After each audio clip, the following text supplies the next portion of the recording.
Ciao ragazzi, we're back with another championship round in ZANDVOORT. I think this is round 6, if I believe. Yeah, we all know what happens in this round. Not the most fun round to rewatch or to edit, to be honest. But it is what it is. We'll just get on with it. And yeah, here on to Q1. It's a one-shot quali once again. I don't remember. It must be like 4 or 5 times already it's happened this year. We do really believe that this weather is scripted, to be honest. There's no way this is happening so many times back to back. But yeah, it is what it is. I think they just like to create some drama and an intense moment. So yeah, we just have to get on with it. It's the same for everyone. Yeah.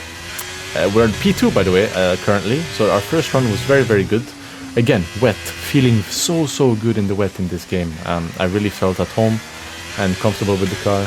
As you can see, improving by quite a big margin already. Yeah, the track is improving quite a lot. So yeah, we need to do a good safe lap and we will be through purple sector 1. I do believe that is real. I think I was very, very fast in sector 1, in the wet especially. Here a little bit early turn in, a bit too early. So I had to lift off the throttle. But yeah, hitting every other apex pretty well. Nailing sector 2 so far. Ooh, a little bit of a squiggle on the exit here, but still almost 3 tenths up on our run. 0.87 split down to third gear. Missed the apex a little bit, which makes it a bit too tight on the chicane here, but yeah, we barely gained, so it was not a very good chicane. Last corner, you need to make sure you don't go wide and invalidate and or bottom out. So yeah, we have a good improvement, 3.5 tenths, a bit more improvement. This will cross the line with a 14.449, which is P2 at the moment, 20 milliseconds behind Patrick. Patrick, very good lap time by him, but Thomas beats it by quite a big margin actually. But yeah, it was just important that we were through to Q2. As you can see, Jake Benham, another Mercedes out in Q1 once again. John Evans as well, unfortunate for him, P18. Alvaro P20. Yeah, Danny Moreno coming back into McLaren, doing this first Q2 now. Doing his first qualifying, sorry, for the team, I think. So yeah, he's ready into Q2, very good by him. Now we're jumping into Q2. It's fully dry now. It's fully dried up. Our first banker was not that impressive. We are P7 at the moment, so we know that we have to gain a lot of time. There's a lot of time to find. But yeah, we look good start from over the lap. We're 70 up now. I think that sector 1 is a 0.68, so that's very fast for Q2. That is faster than I've ever done in Q2 at least. Yeah, I don't know, just in the session, something about it. Maybe the pressure and the focus, you're just driving better. Yeah. On to sector 2 now. We didn't have the greatest start of sector 2, but we had a good second part of it. We are now more than a tenth up. We're 130 up now. 0-1 split, very good split for Q2, and we absolutely nail this chicane. I think it was very, very clean. We're now 2 tenths up almost. Onto the last corner, stay in 5th gear, don't go wide or you bottom out, and that was a pretty clean lap, 2 tenths up, so that's easily gonna put us on a good spot. Oh, we're P1 with a 6.6 at the moment, and we stay P1 with a 6.6, so we topped Q2, Barry P4, very, very well done from us. Lucas out in Q2, P11, and P13, Jarno Opmeer, another Merc out in Q2. So Merc is out in Q1, Q2, Lucas out in Q2. Crucial for the championship. Very, very important for us. As we get on to the last run of Q3, as we all know, very good lap this was. We are P4 after the first banker. But yeah, now we all go on to the lap. We're a little bit improving after turn 1, a little bit of improvement. Very good turn 4, good exit. I think the sector 1 was alright. It wasn't the fastest, I think, because of turn 1. But turn 4 was absolutely very, very good. 6.2 first sector, very, very quick for our setup at least. We couldn't go much quicker than that. But our time is found in the last sector compared to everyone else, from what I remember. So yeah, it's all about the last sector. As here we hit the grass a little bit and it makes us go wide and we lose so much time. But not ideal whatsoever. We're only 40 up, 50 up at this point, so I'm like, okay, it's time to full send it. 9-3 split, and we absolutely cream this chicane. well, it doesn't seem like it, but we gained a lot on a very good chicane already. Do a very good last corner as well, and we're more than a tenth up on a low 6 lap time. At this point, I don't know what lap time I'm gonna do or what pole is gonna be, and we do a 0.48 in the session, which I was super happy with. Barry is P2, and it's the first time that Ferrari gets a P1, P2 in qualifying.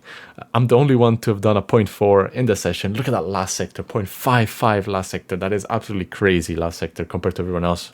I'm at least 30 or 40 quicker. So yeah, this is the starting grid for today's race. You can pause it back if you want to check it out.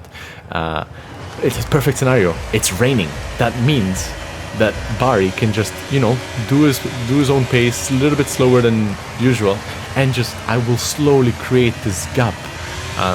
So yeah, it was honestly the most perfect scenario. I just had to drive, honestly. I didn't have to do anything. I just have to drive, no mistakes, make sure that I don't make mistakes like touching the grass or invalidating or getting warnings, which is kind of hard to do in this track, to be honest. But yeah, and also overtaking is hard on this track on its own, and now you add rain onto it, it's just almost impossible. So we loved this scenario. It was exactly what we needed for the 1-2 in qualifying, and we were super excited to get going into the race. So now we're just settling in, seeing how it goes. Don't really know what to expect, so just kind of driving, seeing what happens, how the track is. Again, assess the situation, the weather, and the grip all around. And Barry here is going to start after this first lap to create a little bit of a gap. We didn't do it on the first lap because it's very chaotic and it's easy to maybe lose a place or two with people being so close to each other. But after lap 1, where the gaps kind of spread out a little bit more, it's a bit easier to do that and hold everyone up. So the strategy was more very well in place still, using a little bit of my ERS as we do the fastest lap, of course, starting P1. Okay, so now that you're gonna look at the gap to Barry now. It's about 0.3 of a second, and I think this is where he starts to lift a bit. See, up to 4, 4.5, 5, 5.5, 6, 6.5, 7, 7.5. Yeah, it was very satisfying to watch. 0.8 now, 8.5. Yeah. And if we did this every single lap, which we tried to, well, not every lap, but some laps we couldn't because Alfie was just too close, that means we could create a big enough gap so that if people do try to undercut, including Barry, then I would have enough gap to do a 1 lap extra, pit, and still come out in front. So it was just the perfect scenario. As you can see, the gap now was 1.2 seconds, so it's just working out to perfection at this point. And also, I was driving very well, to be honest. I don't think I could have driven much quicker than this. I mean, my pace in the wet was very, very fast all throughout practice, so yeah, I was just comfortable, in the zone, in the rhythm, and now it's just time, basically hammer time, as you would say. You see the gap now, every lap is increasing, 1.3 at the end of lap 3, going up to 1.4, 1.5 now at the end of lap 4, so every lap is just those 2-3 tenths that are just crucial in this. Yeah, 1.9, and again, no one can overtake Barry. It's just not possible in the wet like this. 2.1, 2.2 now the gap is, and my lap times are just stable. They're not dropping off. They're staying very similar. 2.3 the gap now. I think the rain will stop soon, actually. So this means that the pit window or the pit cycle will start any moment or any time the rain stops. So the gap is now 2.6 seconds. It's huge in a field like this. 2.6. That means 2.7 now. I can even do maybe 2 laps and be in front, because when you're pitting from wet to dry, the first lap is very, very slow. Yeah, 3.2 the gap is now. It's absolutely huge. And Alfie decides to pit alongside with some other cars. There was no exact lap to pit, to be honest, because the track was just in that exact middle state where inters are fast, but just the slicks are fast just as much, and only now the DRS gets enabled. And lap 14 is where Barry finally pits. And this is where then I would pit, the lap afterwards.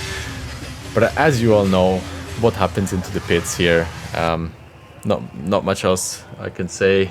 I go into the pits, I look at the engineers or the mechanics, and I see from the corner of my eye that they put me on inters once again, and my heart just sank at this point. I knew it was over. I knew the race was finished. Nothing I could do would make it good again. Yeah, honestly, I was lost for words, and I think this was probably the hardest part of my career, was finishing this race. Thinking about it like gets me emotional still. But I don't know how I pulled through, and I actually did the whole race at the back of the train, knowing that I was leading in the perfect spot to just win the race. And I don't think I said a word for the next 2-3 hours. I'm not even lying. Like, I was just miserable at this point. I don't know. Yeah, even now I don't even know what to say, to be honest. Here's everyone just passing me as I'm still out on the inters, trying to cause some chaos for Barry again, trying to help Barry's chances to win. But yeah, at this point I knew I just have to let them go, pit, and that's pretty much it. I'm gonna pit for a set of mediums and just go to the end. I paused on the pits because I knew there's a glitch that it doesn't show warnings and stuff, so I just paused, but I don't even know why I paused. It doesn't really matter at that point. So Barry at least is in good position to fight for the win, or at least get a good podium in the bag, as we even speed in the pit lane somehow. Not sure how, because that's why I paused, because it didn't even show me it didn't even show me my speed going into the pits because of the glitch I was talking to you about. It doesn't show after you pit, so just added even more injury. Yeah, I don't even know. I forgot how the saying goes, but yeah, I finished the race in P19. Yeah, very hard pill to swallow, this one. Nothing happened during the race. There was literally nothing to show you guys. I wish there was. It should have been an easy one too with me and Barry. That made a huge impact on my championship fight and the constructors as well. So yeah, it was a very hard blow for us. But yeah, next up is Kota just after this, so it's going to be very hard mentally to go from this to Kota, but yeah, I'll do my best. I'll see you guys in the next video. Ciao guys.